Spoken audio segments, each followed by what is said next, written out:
recording in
Hello and welcome, everyone. My name is Renee Garrett, and I'm your Speech Therapy PD podcast host for Brainstorms Functional Neuro Rehab for SLPs. Before we get started, we like to make a couple of announcements. Each episode is 60 minutes and will be offered for zero point 0.1 ASHA CEU. If you've joined us for this live episode and your state license requires live CEUs, be sure to complete all course modules, including the one that says complete course before the end of the day on your Speech Therapy PD account. Here are the disclosures. Dr. Richard Zraick is a paid employee at University of Central Florida. He's the author of The Voice and Voice Therapy. His non-financial disclosure is that he's a board member for the Parkinson Voice Project.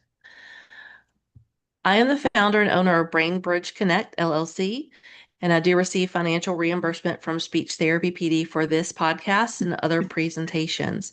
My non-financial disclosure is that I'm the secretary and president-elect of the Communication Disorders Foundation of Virginia. Questions can be written in the chat or the Q&A and will be answered throughout the presentation. Now we welcome our guest, Dr. Richard Zraick, PhD, CCC-SLP, CHSE, who is a professor and formerly the founding director of the School of Communication Sciences and Disorders at the University of Central Florida. He is a fellow of the American Speech, Language, and Hearing Association. He's also a certified health simulation educator. He completed his psychology bachelor's, speech and hearing science master's at the University of Arizona, which was followed by a PhD from Arizona State University.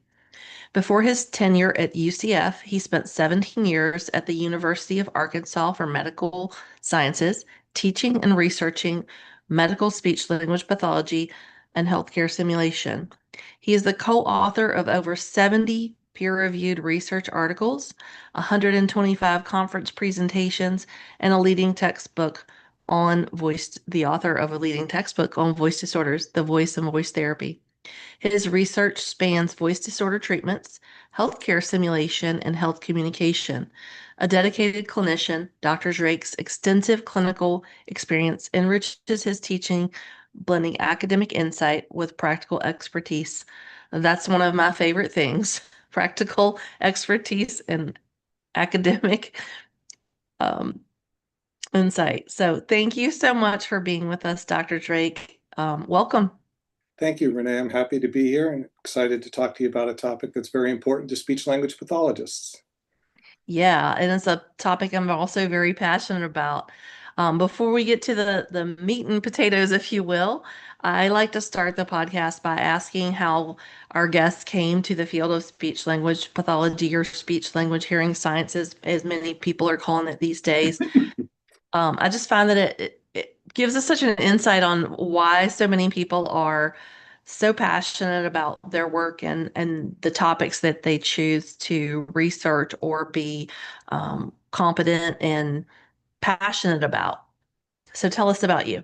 Sure, it's a long story, but I'll give you the short version of it. I was a psychology major at the University of Arizona. I was there doing my undergraduate degree from 1980 to 1984. And during that time, I took a course in child development and child language. I did very well in that course. So my professor at that time said to me, "What are you minoring in?" And I said, "Well, I don't have a minor right now." And he said, "Well, I think you should minor in speech and hearing. I know the minor advisor, and they're looking for students to come into the major or the minor. So I'll walk you over there and I'll introduce you to her. And we'll see if we can get you signed up for Intro to Speech and Hearing." So lo and behold, he walks me over there. I sign up for Intro to Speech and Hearing. I loved it.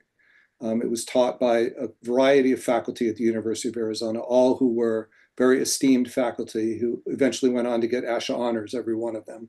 And Oh, so I was wow. very fortunate to be in that kind of classroom environment. And so I just liked the speech and hearing classes, but I also liked the psychology classes. So I continued my psychology major. I minored in speech and hearing.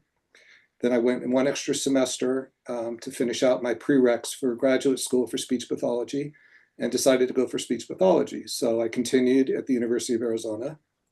It's the only program I applied to. I knew very little about what I was getting myself into, honestly. I think I had 25 observation hours and that was it.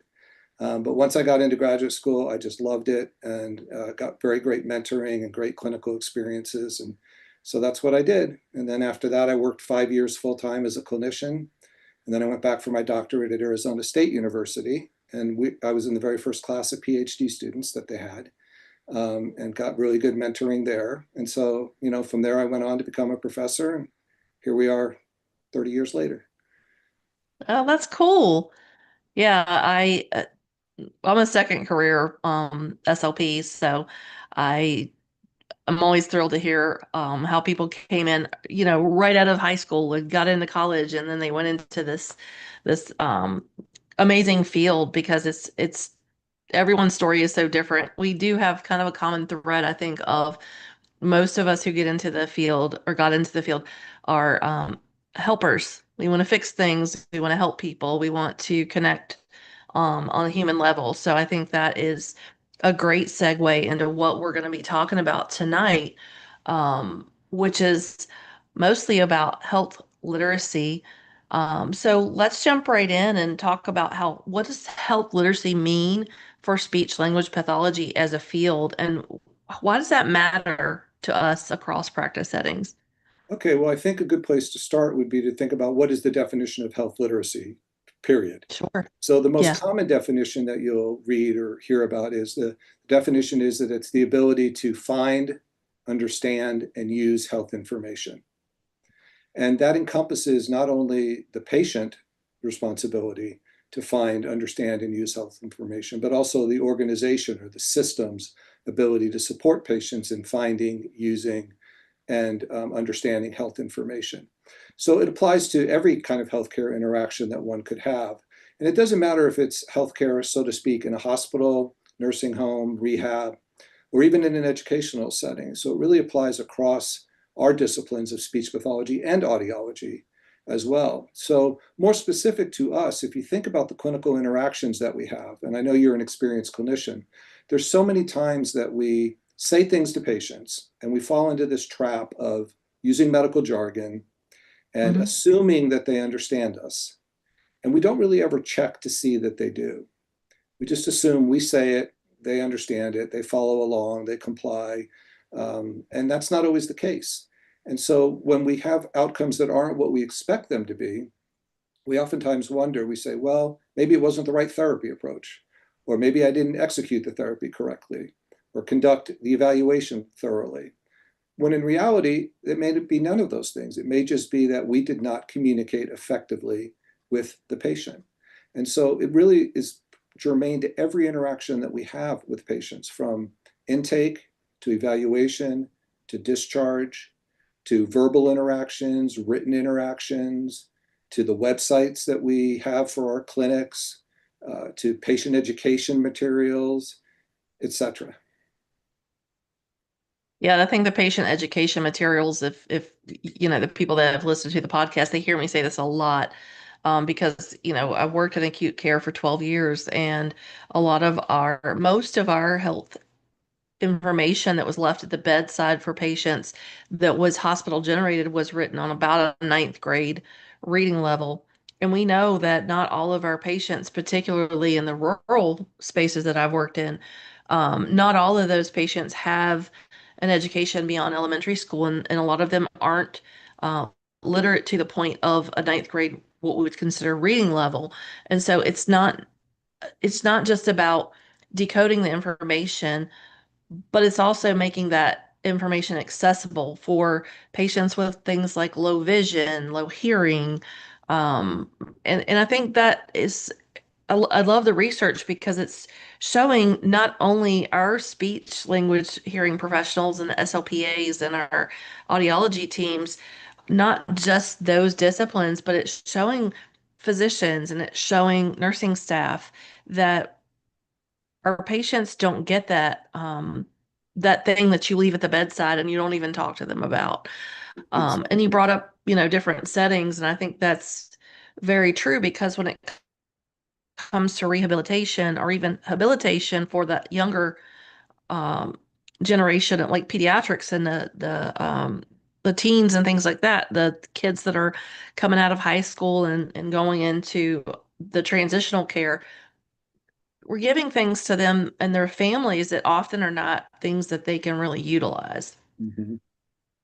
when I was in Arkansas, so I had kind of a similar epiphany that you did. I was in Little Rock there for 17 years at the medical school and the medical center. And the reason my research got launched to begin with came from a clinical question and a clinical interaction that I had with a patient. I was in the voice clinic. I gave the patient the voice handicap index to fill out. They were sitting there with their spouse. I stepped out of the room for a moment. The door was partially closed. I peeked back in right before I walked back in, and I saw them complete that instrument in about 20 seconds. And what they did is they just scanned all the way down, and they basically just circled whatever number they felt like circling. And occasionally they'd ask the partner, their wife, well, how should I answer this question? So I just stood in the doorway and I watched that for a minute. And I thought, wow, that's really interesting. So I came back in and I said to the patient, you filled that out rather quickly. Did you understand the questions? Did you have any questions about the questions? And he said to me, well, they were kind of complicated. I didn't really understand them. So I figured out, it had something to do with 1 to 4 scale. So I just circled a number. And I thought to myself, if I had not witnessed that interaction, I never would have known. And so what I tell my students all the time is junk in, junk out, right? How am I supposed to make an accurate diagnosis and an accurate prognosis and plan appropriate treatment if I don't have the full, valid information that I need? So that was around 2010. So my colleague, Sam Atcherson, who's an audiologist, and I decided to partner together. And that's when we started our research in the area of health literacy and health communication. And at that time, there had only been one study published at all related to health literacy and health communication in CSD. So we were kind of on the forefront of that. And since then, we've published, dozens of articles across the things that you mentioned, things like patient education materials, patient-reported outcome measures like the VHI-1 the VHI-10, websites, clinic websites, NIH websites, commercial websites, etc. So it really pervades every interaction that a patient could have to get health information. And when I was thinking about, what is the role of speech pathologists, who better to address this than speech pathologists? I mean, we are experts in communication. We're experts in disordered communication. We're experts in comprehension and expression and reading and writing. So we definitely have a seat at the table in terms of, bringing something to the discussion about health literacy and health communication. And what happened over time is Sam and I evolved our approach to include people from other professions like public health and health communication and speech communication.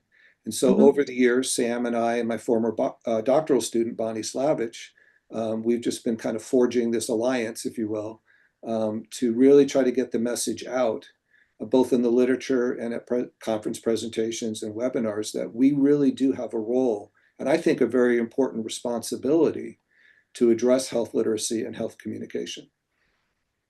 Yeah, I think so too, because one of the other soapboxes I'm always on, and people probably get sick of me saying it, but it's true, is our community health education for preventable diseases is so non-existent or just, it's not great. It's definitely, I would say I'd rate it as poor just as a professional for things like, being mindful of even something as simple as be fast or for stroke, stroke warning signs, but also beyond that, prior to those things that we know are preventable health conditions like diabetes, hypertension, cardiovascular disease that are based on lifestyle things that we do.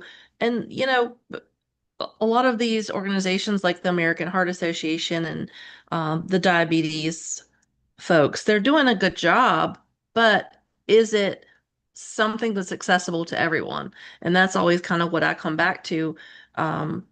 Even going to different conferences where we know that ADA is a thing, we know that there should be closed captioning for available for people who are in our field who also have difficulty maybe with their vision, maybe they're hearing impaired, those kinds of things. And I think that's kind of where we start to focus and reel in is those two spaces of low vision and low hearing.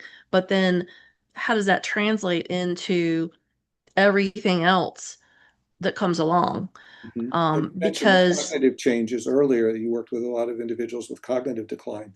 So if you just think yes. about age-related cognitive decline, Hmm. which poses its own barrier, and oftentimes geriatric patients have the vision loss, have the hearing loss, have the Yes. cognitive impairments and challenges, and then you add a communication disorder to that, then you're really looking at a situation in which it's very hard for an individual to find, understand, and use health information.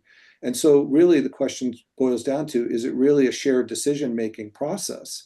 And if they can't understand and act on information, then we're really not engaging in shared decision-making, which we know is a really central tenet of what we do. Yeah, and thinking about that, our clinical communication, how or what are some of those common ways that clinical communication, you mentioned, overuse of medical jargon, but how can that unintentionally be too complex for patients and families? Because I think that's another space that we see. And an example I've certainly used a ton of times where medical professionals will come in and, everyone's limited on their time, especially when you're working in acute care or another medical setting. Everyone's limited, right? We have these productivity standards. We have to see all these patients. We might have a internal med doctor who's got 30 people to go see.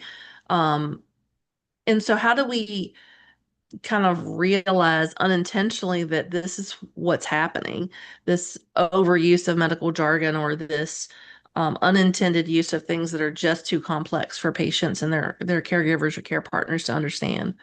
So when I'm training my students and I'm talking to other professionals, the first thing I say to them is think about the last interaction you had with a healthcare provider. And think about, going in for a checkup or a physical or get lab results or a diagnostic test or whatever. How many times, do you just nod your head and act like you understand? And when you really don't, or you think you do in the moment, then by the time you get to the car, you realize you had some questions. And so if you think about it, we as educated people who know better than to walk out not understanding something, don't do it because we have this fear of responding, right? It's sort of the social desirability of response phenomena. We don't like to question the doctor, or we think the doctor it doesn't have the answer or won't have time to answer our question. So I always say, think about that interaction and think about how that interaction could have been better for you as a patient, and then try to do better the next time. Mhm. So one way that's really important is to check for comprehension. Don't assume comprehension, like I mentioned earlier. You have to check for comprehension. And there are ways to do that that are respectful of the patient, that aren't terribly intrusive, and that have benefits, proven benefits to health outcomes. And the number one area is called teach back. I don't know if you're familiar with teach back, Oh but the yeah. concept, yeah, so the concept of teach back is you explain something to a patient, and then you say to them, very carefully now, you say to them, I would like you to explain back to me what I just told you because I want to make sure that I explained it correctly to you. Hmm. That's very different than saying, do you have any questions? Or tell me Yes. what I just said. Or I'm going to Mhm. quiz you on what I just told you. So when you do teach back, the first tenet of teach back is to acknowledge that you're asking questions because you want to make sure that you as the provider are doing a good job. And when Hmm. you do that, it completely shifts the power dynamic from being hierarchical to being parallel. And so that's the first step. Then the patient explains it back to you. And most of the time they get most of the information, but not all of it.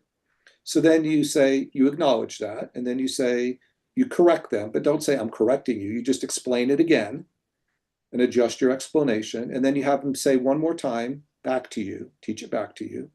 And usually by the second time, they've got the information. And so we teach this to our students. And I teach it to medical students, nursing students, et cetera. And what happens is people go into it very skeptical. The healthcare provider goes into it very skeptical and says, I don't have the time to do this. Who has the time to do this? Like you were saying, I have to see, 14 patients in 30 minutes, and who really has time to take to do that? And we've done studies that have shown on average, it only adds 30 to 60 seconds Yeah. to any given patient interaction to do teach back. Hmm. Okay. And the patient satisfaction, when you correlate it with patient satisfaction, the patients that get teach back are much happier with their provider. Yeah. And more importantly, they have better health outcomes. So I often say to the individuals that I'm training and teaching, I say, well, pay now or pay later, right? Say it once correctly or twice incorrectly. Because if you don't say the information and you don't connect the first time, they're going to go home. They're not going to follow the medication regimen or the exercise regimen or whatever it is that you've prescribed. And they're going to come back. So you're going to end up spending more time with them, and it's going to cost you money, and it's going to cost the healthcare system money.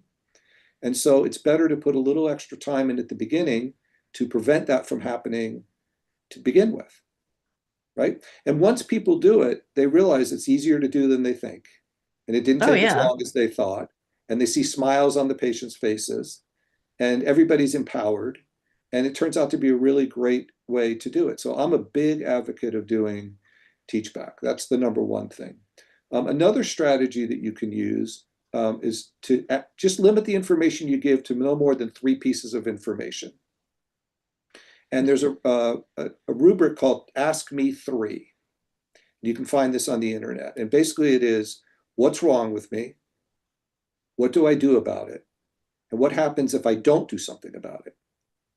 Yeah. And so like in the case of a dysphagia patient, you might say, you have dysphagia, explain that. This is what you need to do to minimize your risk of aspiration pneumonia. Follow this regimen.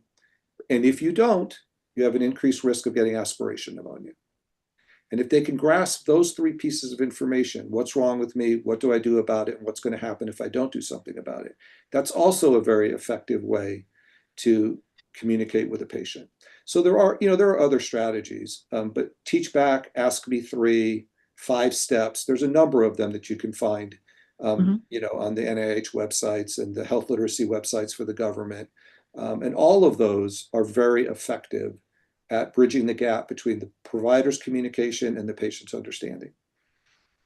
Well, and I think that even trickles down because I did adjunct teaching for the last 10 years at 2 different universities.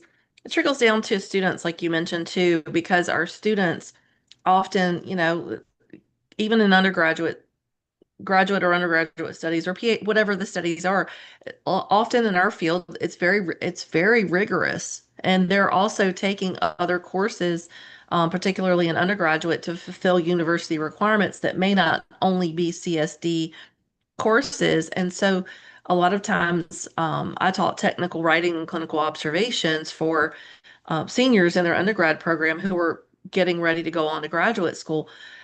And a lot of times, it was hard for them to glean what they needed to get from a clinical observation and translate that into writing up a soap note, Mm-hmm. um, because they were so tired, or they were working, or some of them were parents, some of them were taking care of their parents. There was a lot of precipitating factors that I think are more um, common now than they were 20 years ago for our students, and having them teach back or having them do peer groups within the classroom setting is so helpful, because it's a very similar concept to the health literacy piece for patients, in that they're hearing this information in lecture. They're distracted. Maybe they know they have 15 minutes to leave class and go to work. They got to find there's all these life Mm-hmm. skills that happen, these life things that happen. And I think that teach back in that setting is so crucial. Um, and I found the longer I taught, the more I changed my methodology and the teaching pedagogy to match what I was seeing with students. And I think that's the same for what we see with our patients in a lot of regards, because we do have to sometimes pivot. We can't always do this one size fits all. And I love teach back. That's my favorite. I'm not gonna sugarcoat it. It is my favorite. Always has been. I found it to, like you said, just be so successful in reaching a wide variety of people, but also the people who are now finding themselves in a role of caregiving or being a care partner to uh, their loved one, or their friend, or whatever the case may be, for something like a stroke survivor or someone who's a TBI survivor. We got to make sure that the people that are helping them on a day-to-day basis once they leave the rehabilitation setting are also literate and can do the teach back and understand what the recommendations are. And that it's such a crucial role for what we do in the patient long-term outcomes. It is. And the organizations that are out promoting, health literacy and health communication, broadly speaking, always talk about this concept of universal precaution, a universal precautions Yes. approach. And so that's another thing that I talk to my colleagues and students about. Assume that the patient has limited health literacy Hmm.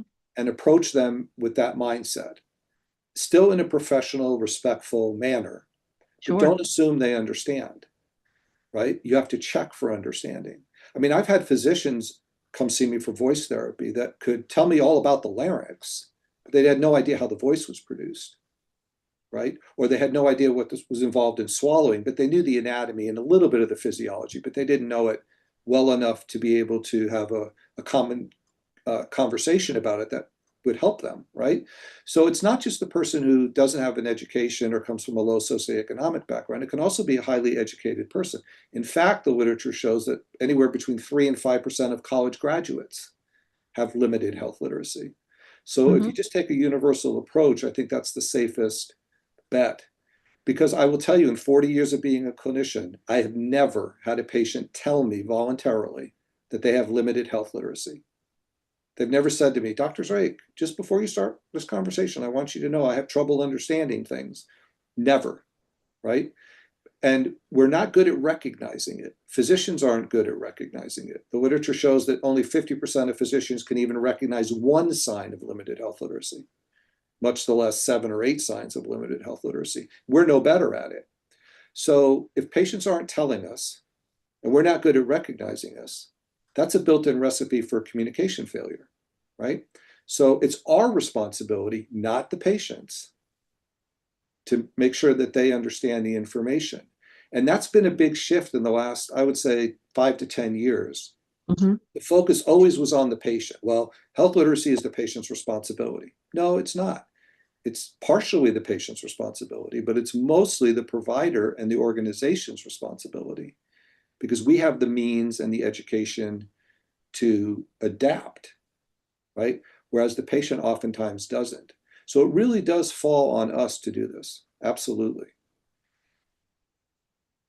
Yeah. And so when we're thinking about, and I think this is a common ground you and I share, is practical strategies, things that really make sense beyond like teach back. What about when you're speaking to someone, when you're providing written materials, when you're doing something like a home exercise program?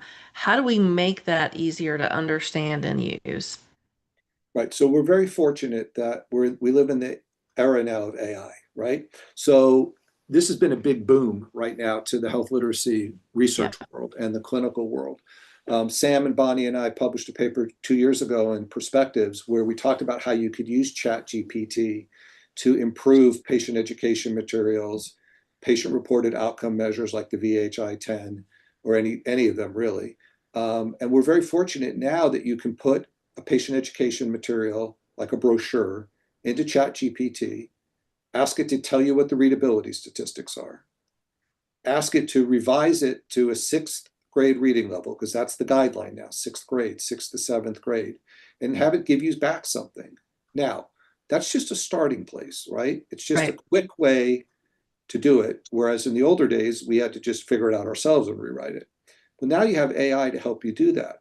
However, the big caution is that we are the content experts, and we are ultimately responsible for verifying that the information is accurate. And Hmm. so just relying on AI to do that, like ChatGPT, is not effective, right? That's not sufficient. We still have to check it. And I've done this many, many times, and we've published papers where we've shown what ChatGPT or other LLMs can do to revise materials. And every time, it's usually not the first time it does it that we accept it. It usually has to go through 2 or 3 iterations to come back with something that is scientifically sound, but also accessible and understandable. And beyond that, there's this concept of readability, which is in and of itself not the only thing that predicts one's ability to comprehend. Readability is just one part of comprehension. right? Readability Mhm. just deals essentially with the textual elements of what somebody is reading, right? The grammar, the punctuation, the word length, the sentence structure, so on and so forth.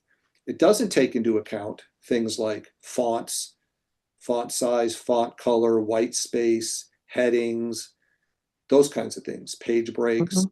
So if you just look at two documents and they have the same readability level based on whatever formula among the 100 formulas there are to choose from, it doesn't necessarily mean that it's going to be any easier to understand just because you lowered the readability demand. You also have to consider all these other elements. So readability is just one part of it.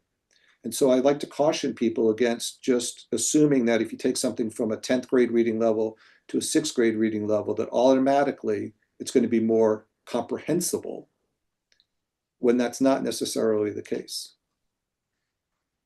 Yeah, and I think, bringing up AI is great because there's so many people that are talking about this and they're talking about the ethics of using it. But a lot of times, how I explain it, the university that I worked at, we had a strict AI policy for students that, because I taught the technical writing class that was Mm-hmm. a university requirement and the major requirement. I wasn't accepting AI, and I know there were people that were doing it. I could Mm-hmm. tell because they were taking the first iteration, and it was like the first soap note you turned in was horrible. The second one was like a textbook. It Uh-huh. was amazing. So you could Yeah. tell that no one learns that quickly, at least not in my professional experience. But I think, thinking of it in terms of it's kind of like a rough draft. It gives you a place to start. It's sort of, I've used it before and said, like, give me an outline for this presentation. If it's a presentation that's a little lengthier than what I would normally do, Mm-hmm. how do I add on an extra 20 minutes or whatever? So it gives me kind of that rough draft and helps me move a little faster in my as I slow in my aging. My what did my doctor call it? My mature years. That's It a nice helps way me of move. saying it. That's a nice way of saying it. So Yeah, it you helps me mentioned move. earlier that you mentioned about training students, like with the foundation clinical courses and so forth in Mhm. graduate school. Um, I've taken now to starting to introduce the concept of health literacy and health communication in my undergraduate courses. Yeah. So I teach two courses in anatomy and physiology, one basic A&P course and one neuro A&P course, among others, but those are my two primary ones. And so for homework assignments, I will have them explain, maybe the lecture was on brain behavior relationships and we were talking about aphasia. I'll ask them some questions on the homework that show me that they know what aphasia is and they understand the brain behavior relationships. But then I always put a question in there. If you had to explain to a patient who has an 8th grade education what aphasia is and why it occurs and what they can do about it, what's available to them, I want you to do that in an 8th grade reading level. And so I start them, junior year undergraduate, first courses they're taking in the major. In every one of my courses, I have them do that. And in graduate school, I go even further, right? And most of my exams in graduate school are case-based. So yes, I have them, write up a lesson plan, or not a lesson plan, write up a treatment plan and a diagnostic report. But then I always have them say, now I want you to write a layperson summary using plain language, right? So they do that. And we role play in class with my graduate students. We have them sit in front of the class. I have two students that volunteer. One's the patient, one's the clinician. And I Yeah. say, I want you to explain to this patient how voice is produced. Okay. And of course, what do you think they do? They start going into the anatomy and physiology. They sound like me. They give this, perfect explanation of the anatomy and physiology. And then I say, yeah, but the person sitting across from you, imagine they're an 8th grader or a 9th grader. I'm sorry, a 3rd or 4th grader who's 8 or 9 years old, who has that level of comprehension. Now go back and start over again, Hmm. and they pause and they're challenged by it, but they usually just do it once or twice and then they get it, and it changes their mindset.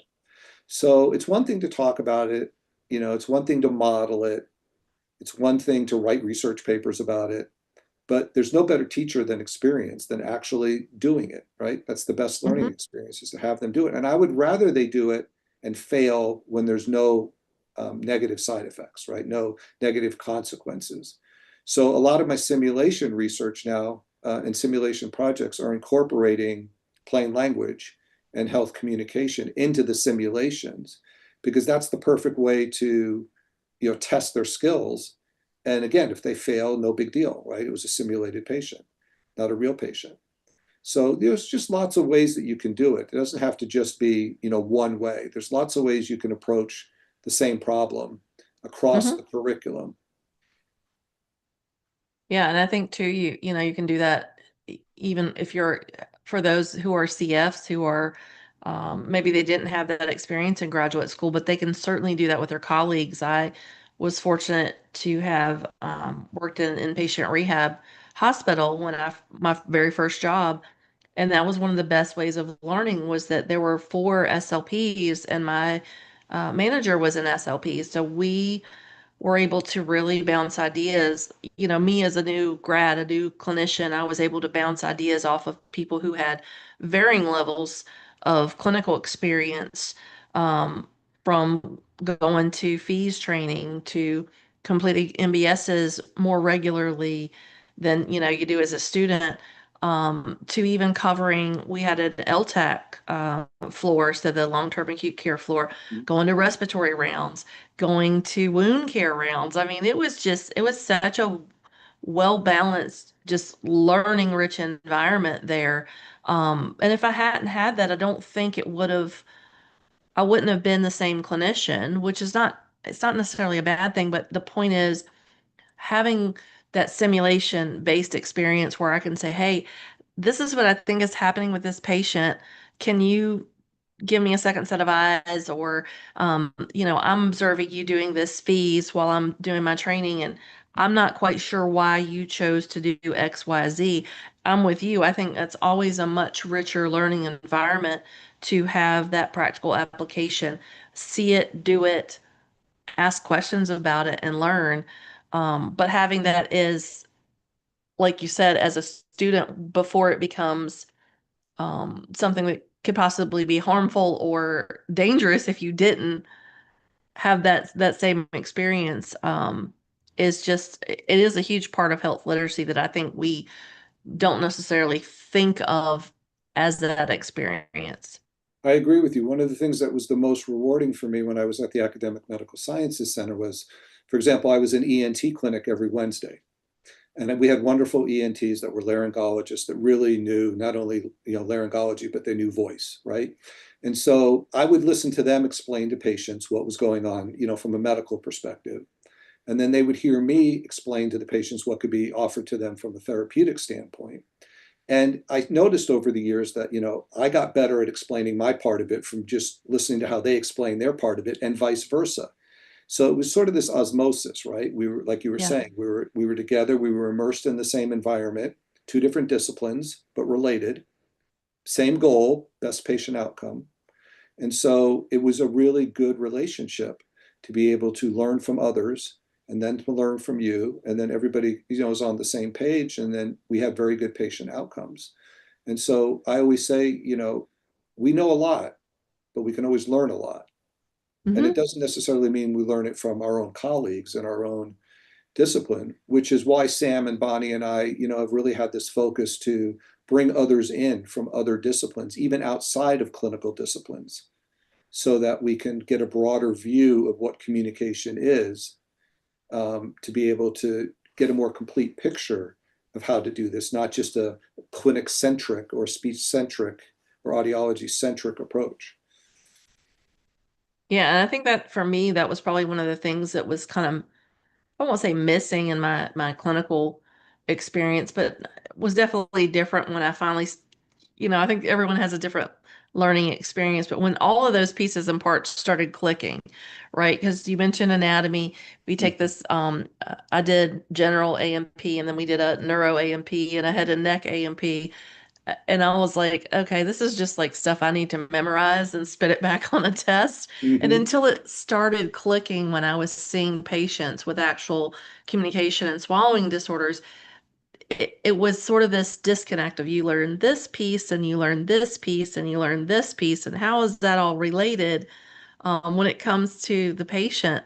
Because another piece for me in the health literacy journey is that most of our patients think that the heart is the thing that drives everything else in the body. And once you start explaining to them that the brain is actually in charge of all the other pieces, it's basically the central computer. A lot of patients have never heard that, and they've certainly never thought about that when you're trying to explain something like neuroplasticity, for example. Mhm. They very much compartmentalize what they know about their own body, and certainly what they think they know about their disorder. So a lot of patients come in and they don't think that diabetes impacts hypertension or hypertension impacts cardiovascular disease because, again, we have all this disjointed information that's not being connected. And I think that we have, again, this is why I love the work that you're doing because we have this huge opportunity to be a part of that education when it comes to stroke prevention, stroke education after the fact that a stroke has happened, another acquired brain injury, Parkinson's disease, all those things that we know are progressive um, in neurological processes that our patients don't generally know that. And even if they're highly educated patients, again, like you mentioned, we're also highly educated. So we're thinking about our own medical journeys. Mhm. The doctors often, like we said, have limited time. Other providers, they come in, I call it the 8 second tornado. Mhm. They're in there 8 seconds, tornadoing in. They got a tornado out because if I start asking you 10,000 questions, you know that you're going to get stuck and now you're behind. Um, but Well, that one of is the it. strategies that people talk about to minimize that likelihood of that happening is to set an agenda. That's one of the Yes. communication strategies that one can use is set an agenda with the physician or the healthcare provider Hmm. when you first walk in. You say, maybe there's 7 things that are bothering you, but you say, these are the 3 most important things. Yeah. Or Have a when written you're the journal. provider, a patient tells you 7 things that are concerning them, and you say, well, I have time today to address 3 of them. What are the 3 most important? And then you can come back and we'll address the other 4. So you have to be very active in the process of not just as a patient, but again, as a provider. And I really do believe that it's mostly the provider's responsibility. I really Hmm. do, because we have the education and we are the ones that have the ethical and legal responsibility to do better, right? Yeah. So, I try to practice what I preach, but every once in a while, I explain things and I get this blank stare, and I thought I did a good job of communicating it, and I'm always thankful that, I do teach back, and sometimes I have to do 3, 4 rounds of teach back, but I always feel like, I've got to do what I've got to do in order to allow this patient to be able to use the information the best they can. And I think one of the things, again, going back to how we train our students, right? So a very eye-opening and humbling experience occurred to me when I was first doing my simulation research back in 1999. I had students do aphasia evaluations, 15-minute bedside evaluations for aphasia on 6 different kinds of aphasia patients in a row. So they had to go one room to the next, to the next, to the next, to the next. And I really thought that they were going to struggle with it to some degree. And I thought the Hmm. part they would do the best on was explaining and summarizing their results. Well, it turned out to be the complete opposite. Every graduate student got every patient correct, administered the bedside exam correctly, got the right diagnosis, had the right treatment plan. But then when they sat down and I was watching the videos and scoring them, they really struggled with explaining what they did, why they did it, and what it meant to the patients.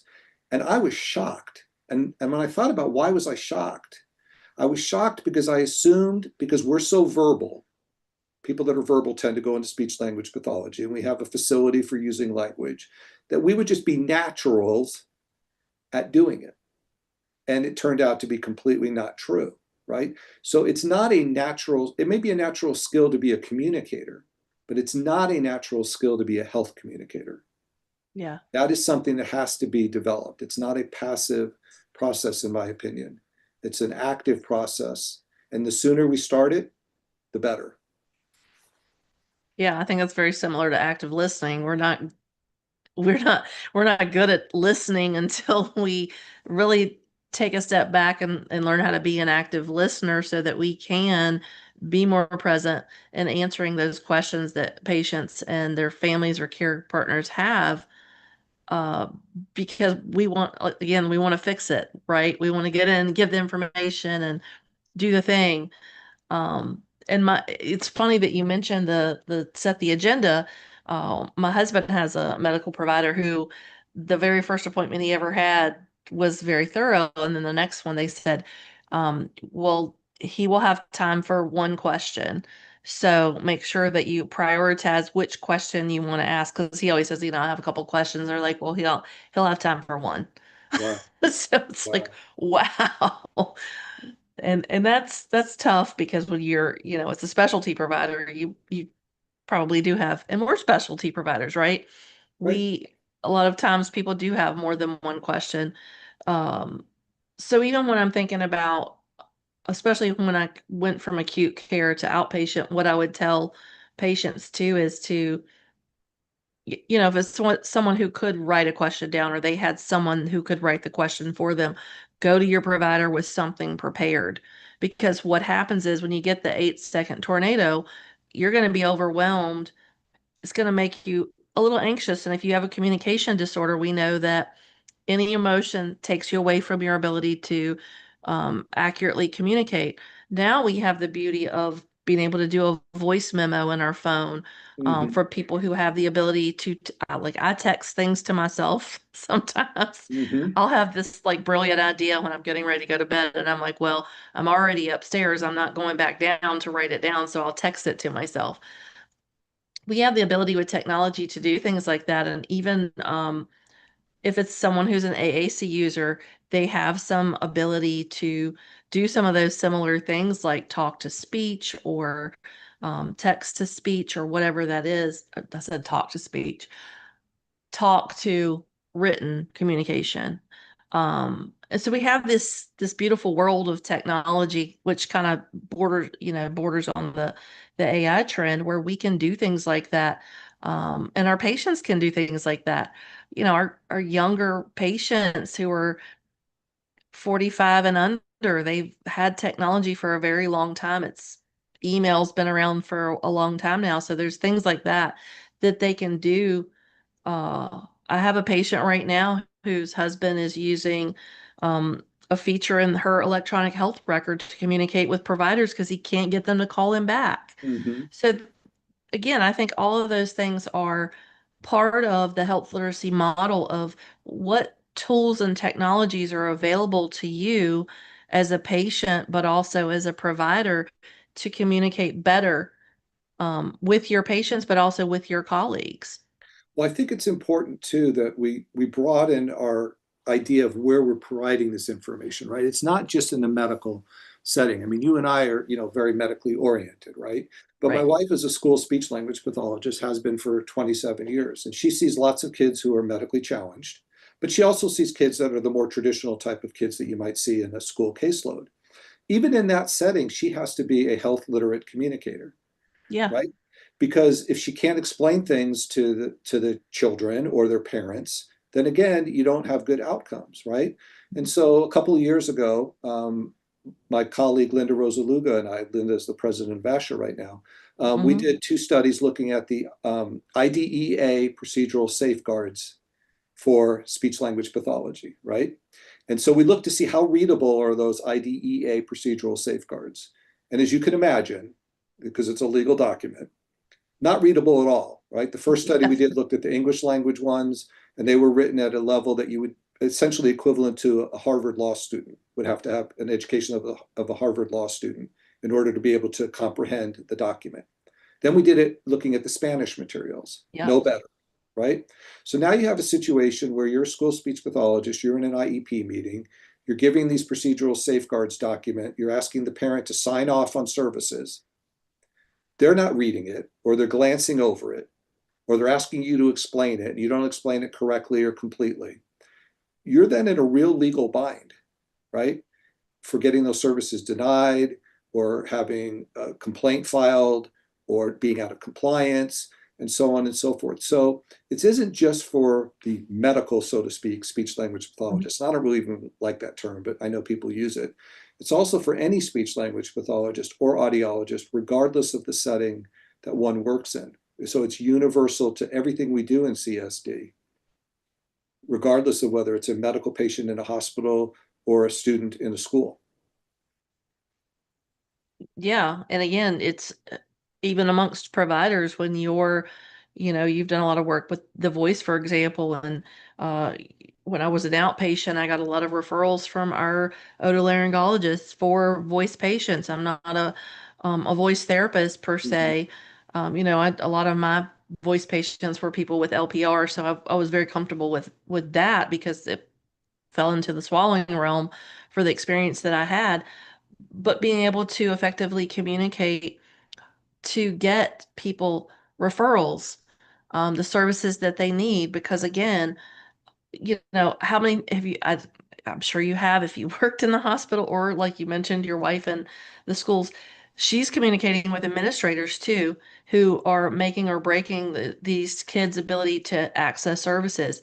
For us, it's, are we able to communicate effectively to providers in a succinct way? Because that was often the thing I ran into for looking at specialty care, convincing the provider that this thing needed to happen. I am letting you know this XYZ thing I saw on the fees needs someone else to look at it besides me because this is not just a swallowing issue. These are the observations that I made.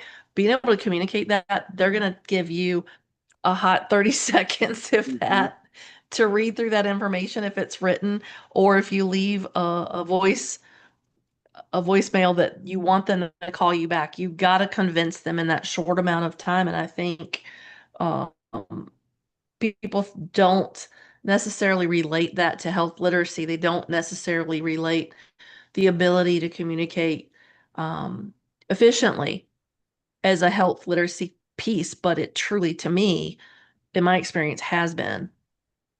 It is. And I want you to also think about, and I want your listeners to think about things like brochures, okay, like equipment brochures. For example, Yeah. you're a school speech pathologist or even, hospital speech pathologist, and you recommend an AAC device. And there's a user manual that comes with that. Well, if you ever looked at those user manuals, they're hard enough for us to understand, right? How to program the devices and so forth. And you expect a parent to go home and figure out how to do that. Or a hearing aid brochure, right? Or a hearing aid manual. We've done some research in that area too. Janelle Cosby's here and Linda Rosa Lugo and our former student Jennifer Lascala. We've looked at, we have a partnership with Advanced Bionics where we're looking at their materials that they give out for their cochlear implants and their website that they use or that they've created for patients and providers. So it goes beyond, sitting across from a patient or a student. It really goes beyond all the supportive documentation and the supportive information that's available or provided to patients, like websites, manuals, brochures, and so forth. We have a responsibility also to make sure that those align with best practices in health literacy and health communication as well. Yeah. And I was thinking back to the universal health precautions, Mm-hmm. thinking about what those look like. You mentioned things like font size, white space. Um, there's even some things with presentations, and I know that you've done a ton of presentations as well. What are some ways that you incorporate that into presentations, whether it's for your students or for other professionals? So one way that I've done that, and it has really helped me transform my ability to do that a little bit better, is using AI, to be honest with Hmm. you. I have presentations that I've done, and maybe I get asked to do a similar presentation. Maybe I did it 7 years ago, and somebody's asking me to give an update or a presentation on a similar topic.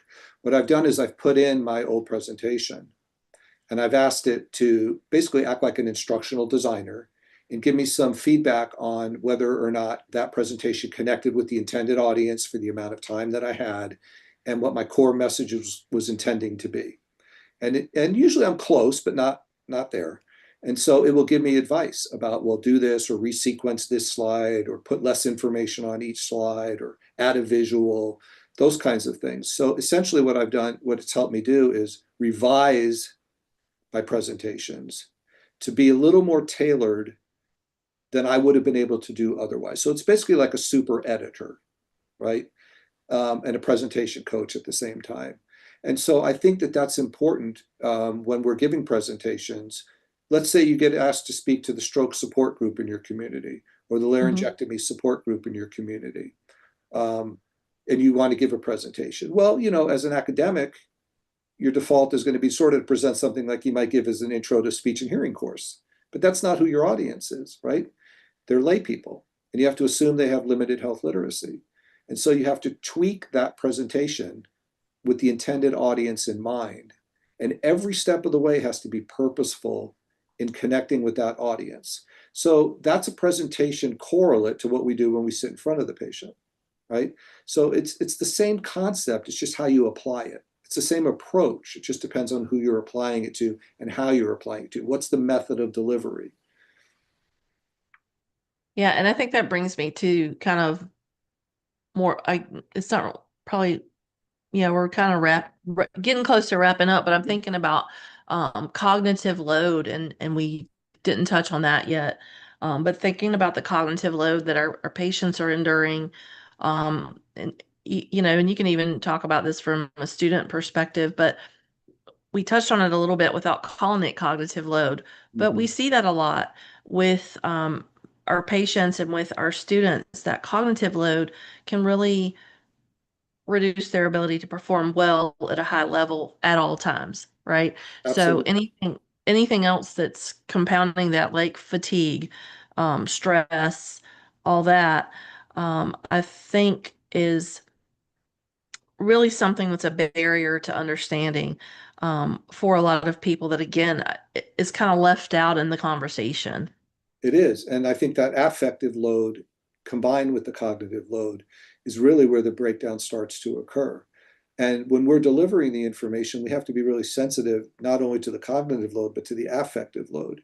And if we Hmm. think about our own experiences as a patient, let's say you have chronic cough and you go and they get a lung scan and the doctor tells you, well, there's a spot. I see a spot there. We need to look and see what that spot is. Well, 99% of the time it's nothing, right? It's benign or an artifact of the image. But you're sitting there thinking you've got lung cancer, right? That's what your initial response. So everything the doctor says to you after that doesn't register because you're caught up in the moment of the worst case scenario, right? You're looking for zebras where there's horses. And so I always try to remember that when I'm with patients. I always say, I'm delivering a message and I don't want them to think it's a zebra when it's a horse, right? So I have to be very careful about pacing, my own affect, my own proxemics, my tone of voice, my body language, how close I sit to the patient, all of those things. So it's not just what you're saying, but it's how you say it that's equally as important. And that's the harder part to train, right? That only really comes with practice and learning and guided instruction. You just have to get in there and roll up your sleeves and do it and fail a couple of times in order to succeed. Well, and there's a ton of studies that talk about providers getting on the level of the patient. So sitting down in front of them, they're at eye level versus standing over them and talking down. There's a ton of studies that support that from a body language communication. I know our health system invested a lot of money to an agency to come in and teach us how to introduce ourselves to the patient. Mm-hmm. It That's was important. it was important, but it was also hilarious because I've been doing it for a long time, and Right. I had been a caregiver before being a clinician. And so for me, I always went in and I just talked about this with someone last week. I talked about how, a lot of times I would get handoff from another provider and they would say, oh, good luck with that one, or this patient's nonverbal. And then I'd go in and I'd say, hey, good morning, Miss So-and-so. How are you? And they'd say, hey, I'm great. How are you? Because no one had spoken to them. They saw that in the medical chart, it was charted that this person was nonverbal, or this person had a hearing impairment, or this person had XYZ, and it makes you have this, or some providers, whether it's implicit bias or full on bias, you go in with that in your mindset, and it also impacts how you communicate with that patient. Um, and I think, again, it's another kind of arm off of health literacy that we're probably some people are thinking about it, and people with less experience or just without the knowledge of health literacy and what it looks like, maybe aren't thinking about it in those terms, but that's exactly an arm directly off of it. I agree. And so I know you want to wrap it up. So you might think about it this way. When you think about what makes a provider have good bedside manner, right? We say, oh, Yeah. that doctor had good bedside manner, or that speech language pathologist had good bedside manner. And you think about what does that really mean? How do you, quantify that or put it in some kind of, objective terms, right? It boils down to everything we've been talking about tonight, right? It's do Hmm. they listen? Do Yeah. they speak to you in a way you understand them? Are they receptive to questions? Do they not get defensive when you ask questions? Do they connect with you? And all of those things are what we have been talking about for the last Yeah. hour, right? Because the patient comes in assuming we have the medical knowledge. Yeah. They give us the benefit of the doubt. So I always say it's ours to lose, right? You don't want to lose that benefit of the doubt that the patient is giving you. They walk in, they see, oh, Dr. Zraick, and they assume, okay, and they see me, I'm 63 years old, and they go, okay, well, that guy probably knows what he's talking about. Well, I have the responsibility then to convince them that I do know what I'm talking about, but not because I'm the professor or because I have a doctorate or because I'm 63 years old, but because I can relate to them. Hmm. So the assumption is that we have the knowledge. So I always tell the students, don't try too hard to convince somebody that you know something because they already assume you do. Just communicate with them, just talk to them, right? And look for them to understand and acknowledge it and verify it. Just be a good communicator. Be who you naturally are to begin with, which is what drew you to this field. So we can talk about health literacy and health communication as an add-on, right? But it's not an add-on. It's the essential core of what we do every single day, right? It's who we are. We just have Yeah. to remember that and sort of keep it at the forefront of our minds instead of the back of our minds. I Hmm. think if we do that, we're going to be happier. The patients are going to be happier. We're going to advance our field, and patients are going to have great outcomes. Yeah, I 100% agree. Going in and establishing rapport is key at the beginning. You don't ever go in and go, today you're going to do X, Y, Z because no one Exactly. wants to hear that. I don't want to hear that. You don't want to hear that. No, It's definitely more not. like, hey, how are you? Like, be a basic human, right? Exactly. Uh, I heard you had a rough night. Are you okay to work with me today? Whatever the case may be. So, Dr. Zraick, thank you so much for really solidifying thoughts that were already in my head. But you've got the background. I put the link to your lab Thank in the you. chat, but we'll also add that to the show notes so that people can access more information. And again, thank you for being so willing to come on and chat with me and provide this information because I think it's really important to continue the work so that we can get better patient outcomes and provide great services to our patients. Well, I appreciate the opportunity. It's been a pleasure visiting with you. I know in the case of talking to you, I'm sort of preaching to the converted, but there's a lot of people who have yet to be converted. So hopefully between the two of us, we can convert some people onto the idea of, what is communication and what is health literate communication. Yeah, I love that. I love that. Thank you very So much. thank you. And just as a reminder, if you've joined us for this live episode and your state license requires live CEUs, be sure to complete all course modules, including the one that says complete course, before the end of the day.